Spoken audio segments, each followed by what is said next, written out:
Jeudi, c'est la grande journée de mobilisation face à la réforme des retraites. Vous irez manifester avec les syndicats ? Bien entendu, et j'espère que nous serons nombreux et nombreuses, et surtout qu'il y aura un fort niveau de grève, parce que c'est un appel aussi à la grève dans l'ensemble des secteurs, parce qu'il n'y a que en construisant un tel rapport de force directement par les travailleurs et les travailleuses et tous les secteurs qu'on permettra que cette réforme soit retirée, parce que c'est une très mauvaise réforme. Cette semaine, l'enjeu, c'est de faire en sorte qu'il y ait le plus grand nombre de personnes qui soient mobilisées.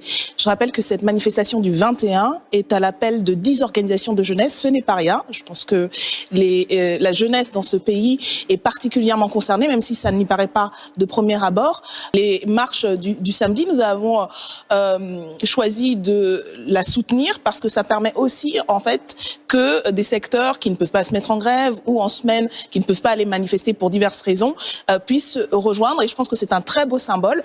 Le 19 dans la rue avec les syndicats, le 21 avec la jeunesse, et ensuite à toutes les mobilisations qui seront appelées, notamment par les organisations syndicales. Ça se complète et c'est un rapport de force qui doit s'engranger et se démultiplier. Sur le fond de cette réforme, vous dites, pour résumer, que c'est une réforme brutale. Il y a quand même eu 3 mois de concertation. Elisabeth Borne, elle a vu tous les chefs de partis politiques. Plusieurs fois, elle a vu les syndicalistes.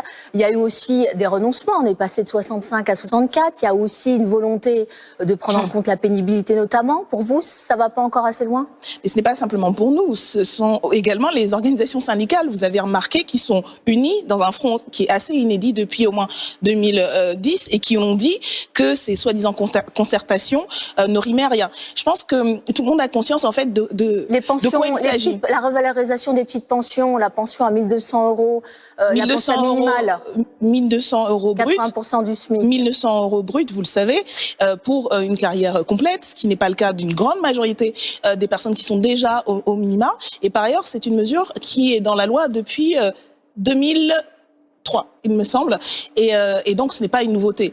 Alors, il y a quelques petits mineures avancées, mais plus globalement, le problème de ce projet, c'est que ça s'inscrit dans une volonté, pour reprendre les termes de Denis Kessler de 2007, qui était vice-président du MEDEF, il s'agit, disait-il, de sortir de 1945, de défaire méthodiquement le programme du Conseil national de la résistance.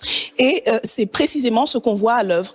Monsieur Macron a essayé de le faire en 2019, il s'est cassé les dents, heureusement, grâce à la mobilisation, et il veut c'est parachever. Pas tout à fait grâce à la mobilisation, c'est aussi il y a eu une mobilisation quand même inédite et d'ampleur.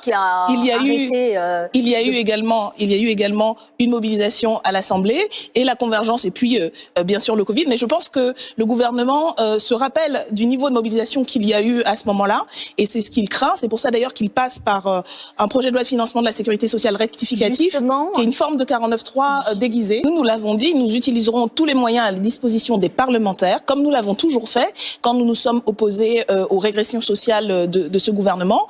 Et les recours en sont, et la grève de zèle, comme nous avons démontré que nous étions capables de la mener déjà en 2019, nous l'utiliserons. Bref, à l'Assemblée nationale, nous ferons le travail pour, en convergence avec les mobilisations des travailleurs, mettre un stop à cette mauvaise réforme.